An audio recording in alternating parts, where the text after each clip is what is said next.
السلام علیکم دوستوں، یہ تو آپ نے سنا ہوگا کہ لوگ امیر ہونا چاہتے ہیں اور زیادہ سے زیادہ دولت حاصل کرنا چاہتے ہیں۔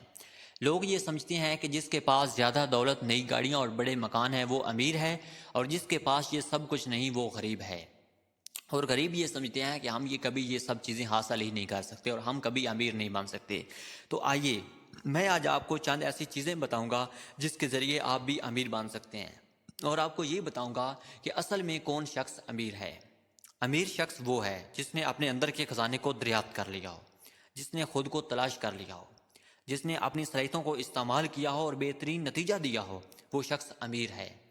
تو آپ بھی یہ سب کر سکتے ہیں، لیکن آپ کو یہ پتہ نہیں کہ آپ یہ سب کیسے کر سکتے ہیں۔ تو میں آج اس ویڈیو میں آپ کو چند ایسے طریقے بتاؤں گا جس کے ذریعے آپ اپنے اندر کے خزانے کو دریافت کر سکتے ہیں اور اپنے آپ کو امیر کہلانے کے قابل بنا سکتے ہیں۔ تو آئیے اب ان طریقوں کو ڈسکس کرتے ہیں۔ نمبر 1، وارن بفٹ سے کسی نے پوچھا تم نے کب ڈھونڈا کہ تم دنیا کے اتنے بڑے بزنس مین بنو گے؟ اس نے جواب دیا کہ میں پارک میں لوگوں کو دیکھتا تھا، تھوڑے سے پیسے پکڑتا، بوتلیں خریدتا اور تھوڑے سے نفع پرواہ چیزیں بیچ کر پلان بناتا تھا کہ مجھے دنیا کا سب سے بڑا بزنس مین بننا ہے۔ وہ لمحہ ہوتا تھا جب میں بوتل پر منافع کا مارجن نکال کر سوچتا تھا کہ میں پڑھوں نہ پڑھوں، میں ہوں تو کاروباری۔ نمبر 2، زندگی میں ان تمام تعریفوں کی فہرست بنائیے جو زندگی میں اندر کے خزانے کی تلاش کے حوالے سے ملیں۔ جاوید چودھری کہتے ہیں کہ جب میں نے ممتاز مفتی پر پہلا فیچر لکھا تو مفتی صاحب نے بلا کر کہا کہ تیری تحریر زمانہ پڑے گا۔ میں نے جب اپنی تحریر کی طرف دیکھا تو سوچا کہ میری تحریر کہاں زمانہ پڑے گا، میں نے تو کبھی لکھا ہی نہیں، یہ تو پہلی تحریر ہے۔ لیکن اسی پیشین گوئی نے مجھے کالم نگار بنا دیا۔ زندگی میں کسی کا جملہ ایسا ضرور ہوتا ہے جو آدمی کو جگا دیتا ہے۔ عین ممکن ہے آپ کام کوئی اور کر رہے ہوں لیکن شاباشی کسی اور کام میں مل رہی ہو۔ نمبر 3، ایسے کاموں کی فہرست بنائیے جنہیں کرتے ہوئے آپ کو تھکاوٹ محسوس نہ ہوتی ہو۔ کام تھکانے والی چیز ہے، اور اگر کوئی ایسا کام ہے جو تھکاتا نہیں ہے تو اس کا مطلب ہے کہ وہ کام نہیں ہے، وہ محبت ہے، اور محبت سے کوئی نہیں تھکتا۔ نمبر 4، وہ کون سے لوگ ہیں جن میں بیٹھ کر توانائی ملتی ہے؟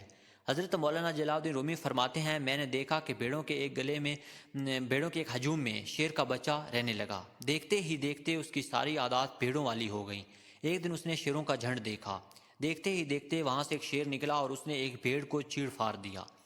اس عمل سے اس بچے کے اندر کا شیر جاگ گیا۔ دنیا میں کئی لوگ ایسے ہوتے ہیں کہ آدمی اگر ان کے ساتھ رہے تو موٹیویشن کا لیول انتہائی بلند ہو جاتا ہے۔